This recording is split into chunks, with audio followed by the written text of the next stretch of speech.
Melissa woke up confused on more than one level. Confused because she had no idea where she was, and confused because she had no recent memories. She tried opening her eyes but quickly closed them again. The bright lights hurt. That is why it was her nose that solved the first riddle. It gave her the unmistakable smell of hospital. That solved one problem, although it didn't allay her confusion. With nose satisfied, it was the turn of her ears. She recognized the music that was playing. It was the nightly 7 p.m. news. She never missed it. It was a ritual at home that she and her husband always sat and watched it together. Husband? Yes, I have a husband, she thought. Even in her confused state, she felt it was strange that whenever she tried to think of his name, her mind slid off it. Try pouring water onto a duck's back or a diamond. Yes, afterwards there is water everywhere, but the duck or diamond is perfectly dry. Finally, after much effort, she had it. Dave. As soon as she thought of the name, her mind rapidly threw it away as if it was a hot potato. Desperate to distract herself, she focused on the sound that had roused her. The music was gone.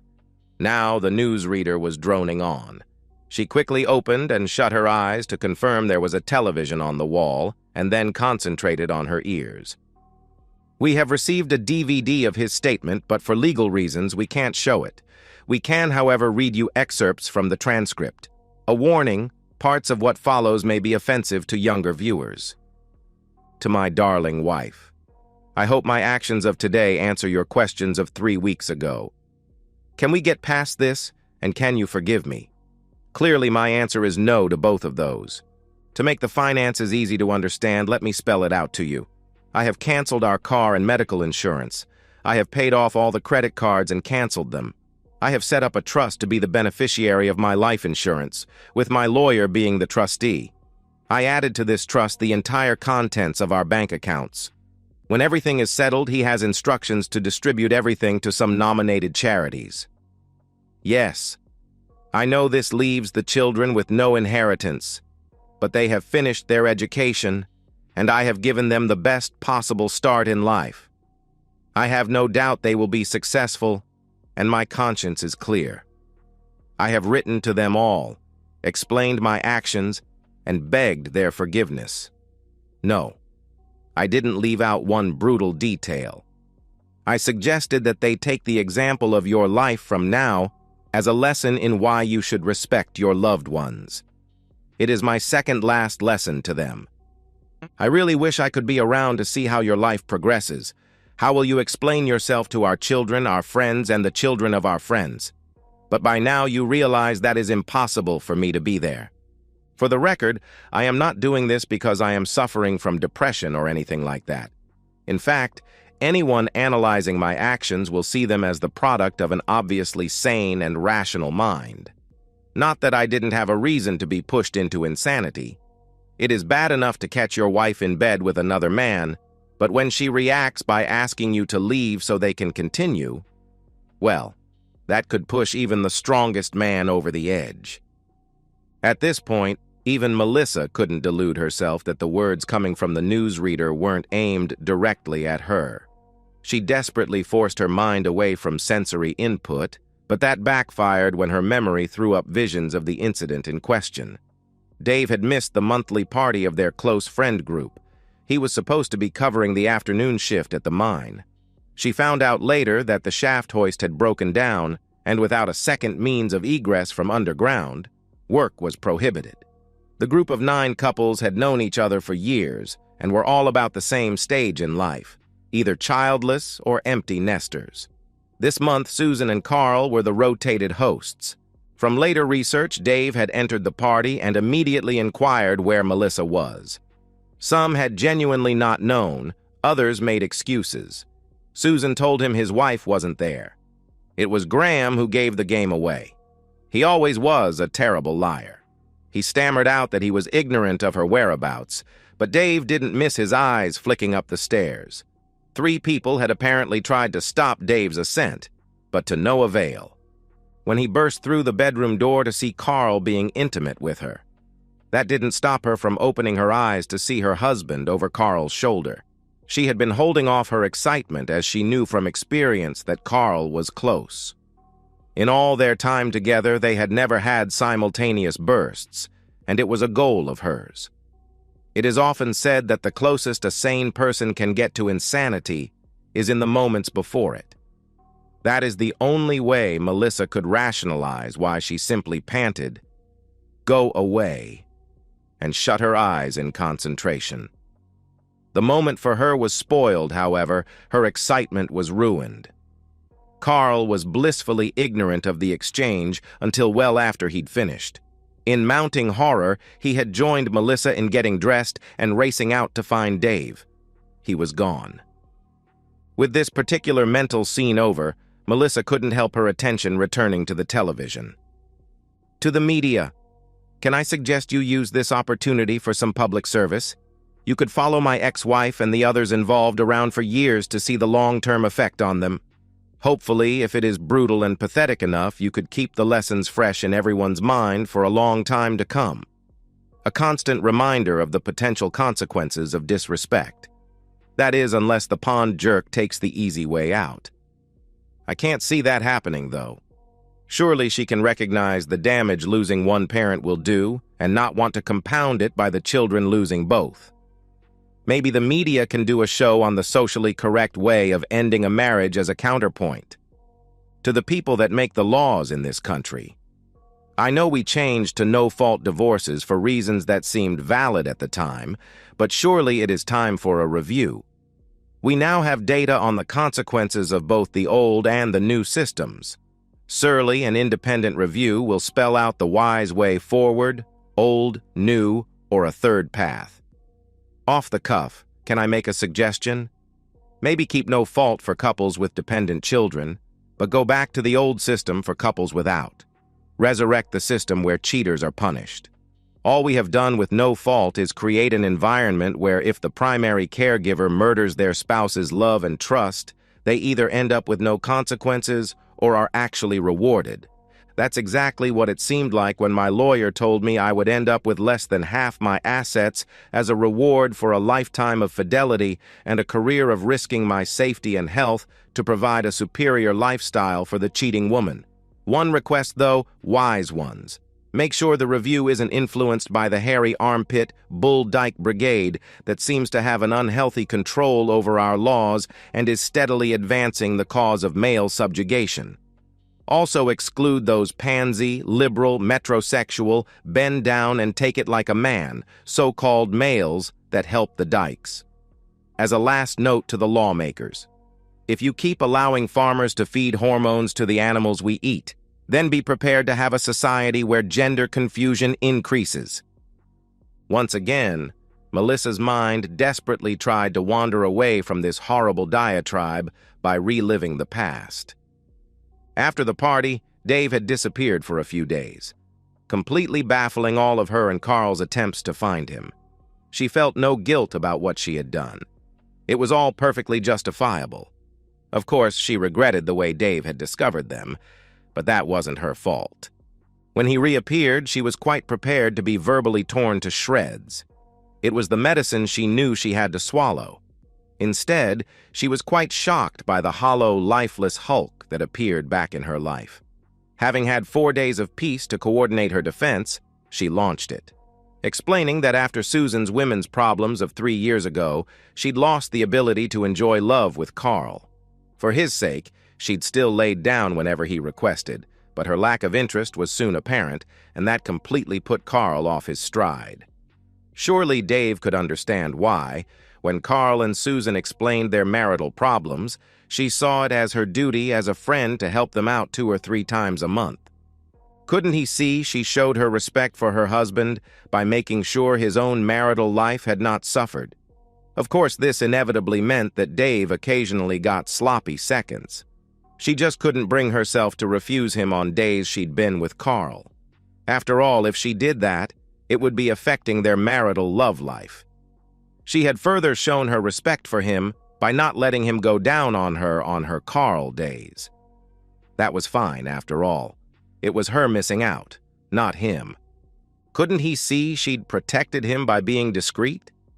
In the whole 3 years, Only 3 other couples in their friend group knew about the whole affair and had to be sworn to secrecy. Melissa had simply beamed with pride when delivering this snippet. After all, Dave wouldn't want all his friends to think his wife was a cheating woman, would he? Finally, couldn't he see why Susan, Carl, and she had kept it from him?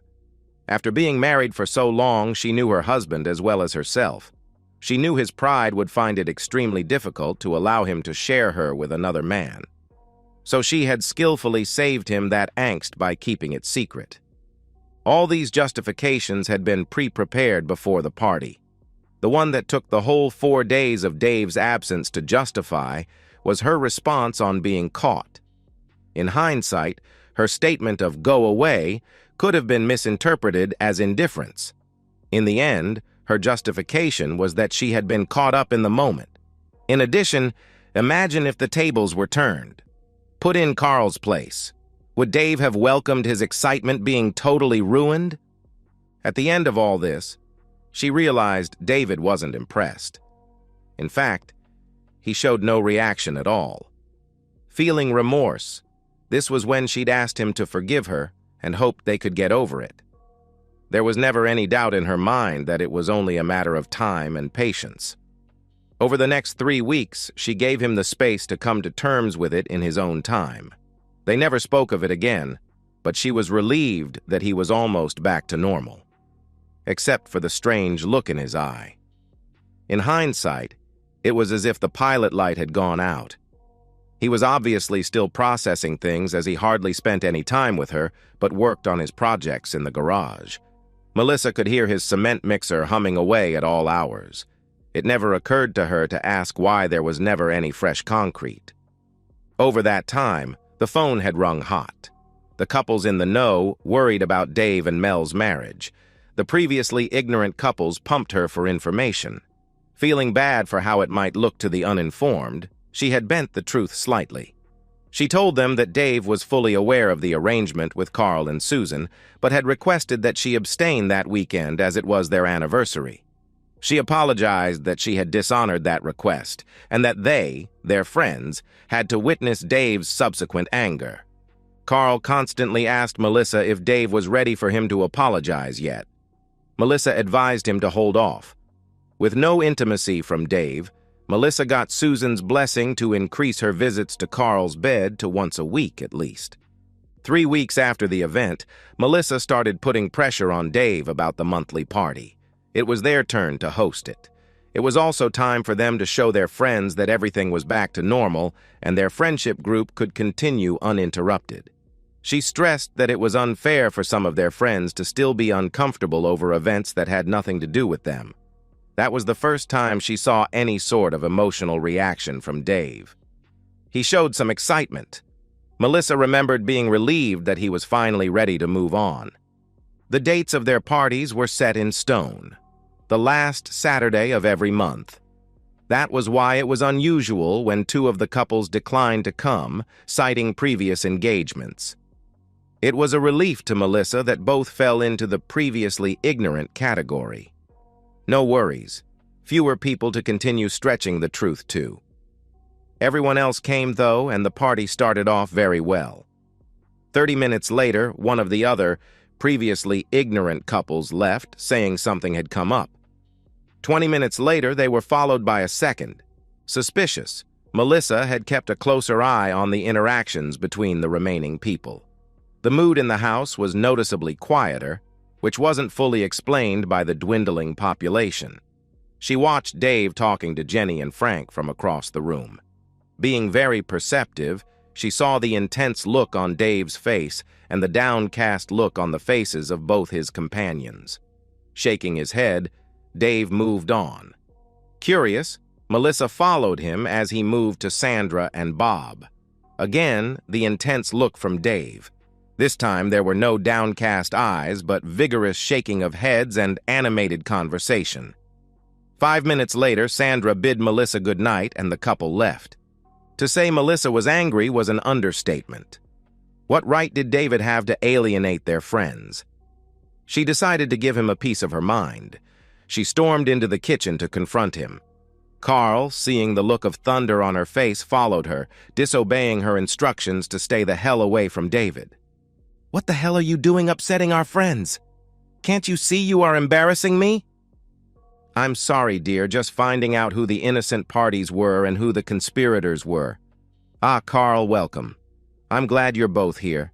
In the spirit of fair play and in respect for our years of friendship, I must tell you that I am now going to the basement to retrieve my pistol from the safe.